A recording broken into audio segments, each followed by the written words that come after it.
யோவான் 1:7 வாசிங்க. இயேசு கிறிஸ்துனுடைய ரத்தம் சகல பாவங்களிலிருந்து நம்மை சுத்திகரிக்கும். ஆமென். நம்மிடத்துல பாவம் இல்லை என்போமானால் நம்மை நாமே வஞ்சித்துக் கொள்ளுகிறோம். அர்த்தம் என்ன? என்னிடத்துல பாவம் இல்லை, ஐ எம் பெர்ஃபெக்ட் அப்படின்னு சொன்னாலே என்னை நானே ஏமாத்து கொள்ளுகிறேன் என்று சொல்லி அர்த்தம். ஒவ்வொரு முறையும் கர்த்தருடைய சமூகத்துக்கு போகும்போது, ஆண்டவரே என்னை சுத்திகரியும், என் சிந்தையில, என் கண்ணின் பார்வையில, என் வார்த்தையில, என் செய்கையில, என் நடத்தையில நான் பாவம் செய்திருப்பேன், என்னை மன்னியும். சங்கீதக்காரனாகிய தாவீது சொல்லுகிறார், ஆண்டவரே வேதனை உண்டாக்குகிற வழிகள் என்னிடத்துல உண்டோ என்று ஆராய்ந்து அறிந்து ஆண்டவரே என்னை அதிலிருந்து விடுவித்தருளும். மறைவான பாவங்களுக்கும் துணிகரமான குற்றங்களுக்கும் என்னை விலக்கி காத்துக்கொள்ளும். என் நாவை பொல்லாப்புக்கு காத்துக்கொள்ளும். நான் விழாதபடிக்கு என்னை தாங்கிக் கொள்ளும் என்று சங்கீதக்காரனாகிய தாவீது சொல்லுகிறார். கர்த்தருடைய ஆவியானவர் நம்மை சுத்தம் பண்ணுகிறார். யாருக்கு விரோதமாக நீங்க பேசி கொண்டிருந்தீங்கன்னா, யாராவது உங்களுக்கு விரோதமாய் பேசினாலும் நீங்க அவரை சத்துருக்களை போல எழும்பி நின்று கிரியை செய்து கொண்டிருந்தீங்கன்னா, ஸ்டாப் தேர், அங்க நில்லுங்க.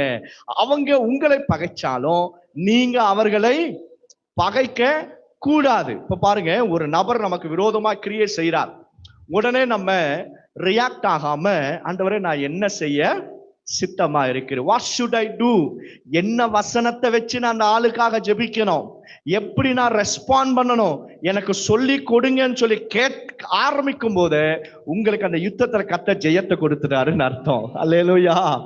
ஏன்னா உங்களை எதிர்க்கிறவன் கர்த்தரிடத்துல பெர்மிஷன் கேட்டுட்டு வந்து எதிர்க்கவே மாட்டான். Remember this. ஆனா உங்களை எதிர்க்கிறாங்கல்ல, உங்களுக்கு சத்துருக்களை போல எழும்புறாங்கல்ல, அவங்க உங்களுக்கு விரோதமா எழும்பும் போது நீங்க தேவ சமூகத்துல போய் நின்னு, ஆண்டவரே என்னை குறித்து பேசுறான், எனக்கு விரோதமா எழும்பி நிற்கிறான், வாட் ஷுட் ஐ டூ, நான் என்ன செய்யணும், நீங்க சொல்லுங்கப்பா அப்படின்னு கேட்டு பாருங்களேன். கர்த்தர் அழகா வழி நடத்துவார். ஒரு வசனத்தை ஆண்டவர் உனக்கு கொடுப்பார். அந்த வசனத்தை வைத்து நம்ம ஜெபிக்க ஆரம்பிச்சாலே பரிசுத்த ஆவியானவர் யுத்தத்துல நமக்கு ஜெயத்தை கொடுப்பா. உன் சத்துருக்களுடைய தலை மேல நம்முடைய கை உயரும். கைகளை மேல ஆமென் சொல்லுங்க. ஆமென்.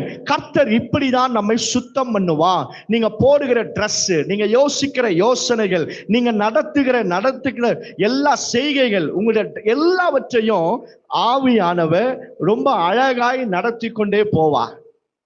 வசனத்தை அதனாலதான் பாருங்க, நீங்க எந்த அளவுக்கு வாசிப்பீங்களோ அந்த அளவுக்கு உங்க தோற்றத்துல, உங்களை நடத்தையில ஆண்டவர் சுத்தம் பண்ண ஆரம்பிப்பார். நாங்க ஒரு ஜெப கூட்டத்தை நடத்தி கொண்டிருந்தோம்.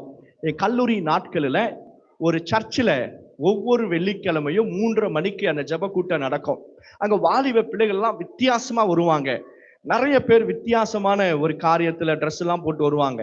ஆனா அவங்க ஜெபத்துக்கு வர வர வர வர அவங்க ட்ரெஸ்ஸிங் மாறும், அவங்க பேச்சு மாறும், அவங்க நடத்த மாறும், அவங்க எல்லாமே ஒரு நல்ல மாறுதலுக்குள்ளாக வரும். அவங்களை யாருமே இதை மாத்துன்னு சொல்லவே மாட்டாங்க. அவங்க அந்த ஜெபத்துக்கு வர வர வர ஒரு மாறுதலை ஆண்டவர் கொண்டு வந்திருக்கிறார். எத்தனை பேரால சொல்ல முடியும், நான் ஏசப்பா கிட்ட வந்த பிறகு என்னை அவர் மாற்றி இருக்கிறார். முன்னாடி மாதிரி கசப்பு, வேதனை, இப்படிப்பட்ட முரட்டாட்டத்தை ஆண்டவர் நீக்கி இருக்கிறார். நம்மை அவர் சுத்தம் பண்ணுகிறார்.